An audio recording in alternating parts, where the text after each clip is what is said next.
The World Health Organization's chief scientist is warning that while the new COVID Omicron variant is very transmissible, people shouldn't be panicking. The WHO says that so far it has not seen any reports of Omicron-related deaths. It is urging people to be prepared, but emphasise that it's important not to rush to any conclusions. The global health body says the world is much better prepared now than a year ago, given the development of vaccines. More than 1% of the German population is currently infected with COVID. The leading institute in charge of monitoring the pandemic estimates that more than 925,000 people are actively infected with the virus. It's seeing a spike of almost 75,000 new cases every day. Health Minister Jens Spahn said the unvaccinated are becoming seriously ill at a much greater rate than those who've been jabbed. In Belgium, the Prime Minister announced a raft of new restrictions to try and stem the spread of Omicron as hospitals face intense pressure.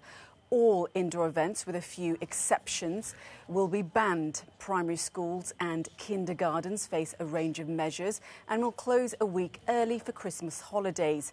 Face masks will now have to be worn by children as young as 6. Alexander De Croo says getting vaccinated is an act of solidarity. Let's head now to Brussels and to our correspondent, Shona Murray, who's there for us in the Belgian capital. So, Shona, this is the third time in the past few weeks that Belgium has introduced new measures. How bad is the situation there in Belgium?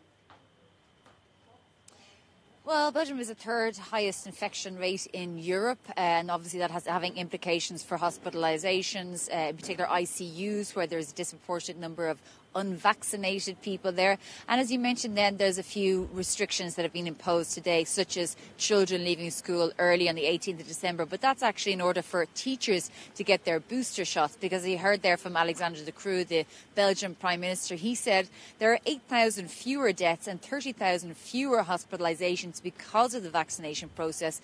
Belgium has a relatively high vaccination process programme, so over 70%, but in Brussels it's just under 60%. So there is a push from the Belgian government to get better vaccination, particularly in preparation for the Omicron variant, even though we don't know exactly how infectious that's going to be.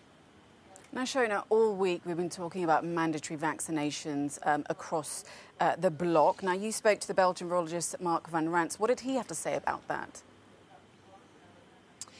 Yeah, he said it's an extremely tough question and very tough call for countries. If you have a low vaccination rate, over 60%, then it may get you over the hump, he says.